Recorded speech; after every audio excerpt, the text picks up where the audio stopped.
मित्रों नमस्कार। मुग्धा एस्ट्रो में मैं आपका स्वागत करती हूँ। आज मैं बृहस्पति के नीच प्रभाव के बारे में आपको जानकारी दूंगी।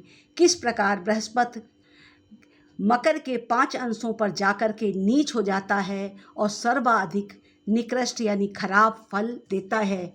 ऐसी अवस्था में जब बृहस्पति नीच का होता है तो जातक को ज्ञानार्जन में बड़ी कठिनाई आती है। यह राशि भौतिकता की प्रतीक है। मकर के जो 5 अंश होते हैं यहीं पे जाकर बृहस्पति नीच का होता है। मकर राशि प्रॉस्पेरिटी, भौतिकता, दिखावा, शो बिजनेस और सांसारिक सुख का द्योतक है और बृहस्पति प्योर ज्ञान का द्योतक है।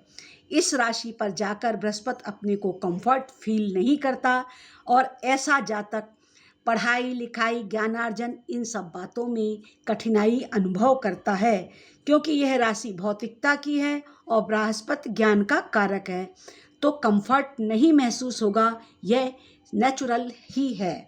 मकर राशि संघर्ष को दिखाती है, कठिनाई और कानून को भी दर्शाती है। इन्हें शिक्षा ग्रहण करने में बाधा आती है।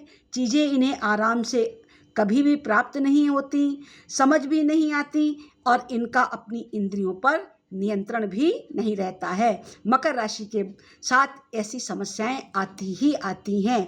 जैसे दूसरे कहते हैं ये उसी रास्ते पे चल पड़ते हैं, जीवन में इन्हें कुसंगति ले जाती है, यानी कुसंगत की ओर ये आकर्षित हो जाते हैं। झूठ बोलने की प्रवृत्ति होती है। सूर्य के साथ बृहस्पति आ जाए तो अहंकार को दर्शाता है। ऐसे लोग पुरानी घटनाओं से कोई सीख नहीं लेते। अगर यही स्त्रियों की कुंडली की बात करें तो अगर सप्तम भाव में बृहस्पति नीच का बृहस्पति आ जाए, 2, 7, 10 भाव में ऐसा बृहस्पति तो बहुत ही कठिनाई देगा। विवाह टिक नहीं पाएगा, क्योंकि स्त्रियों के लिए बृहस्पति विवाह को चलाने वाला कहलाता है। विवाह का होना अलग बात है और विवाह का चलना अलग बात है। यह शक्ति शुक्र के पास बिल्कुल नहीं है। बृहस्पति विवाह को चलाने के लिए ऊर्जा देता है, परंतु जब ये मकर राशि में होता है तो फिर इस तरह की समझ और ज्ञान स्त्री के अंदर नहीं होती। वह महत्वाकांक्षी होती है और छोटी छोटी वस्तुओं के लिए भी अपनी बात को रखने के लिए कलह क्लेश लड़ाई करती है। कहने का तात्पर्य समझदार स्त्री का रोल वो अदा नहीं करती। और जब बृहस्पति आपको ये सब चीज़ें वहाँ पे बैठ के नहीं देगा तो नेचुरल ही आप अपनी शादी से प्रसन्न नहीं होंगे और कई तरह की कठिनाइयों का अनुभव करेंगे। अब इनके जो नक्षत्र हैं जरा उसके बारे में भी आप जान लीजिए।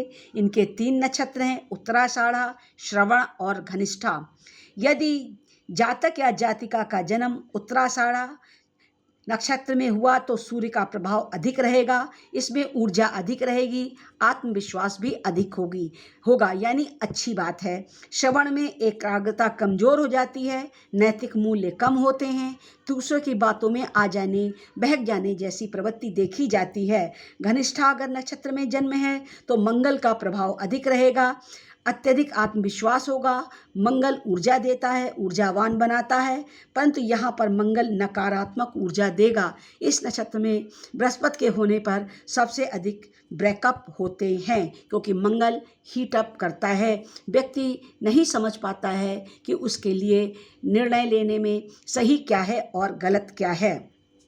यदि बृहस्पति के साथ मंगल हो मकर के बृहस्पति के साथ तो बृहस्पति का नीच प्रभाव थोड़ा कम अवश्य होता है।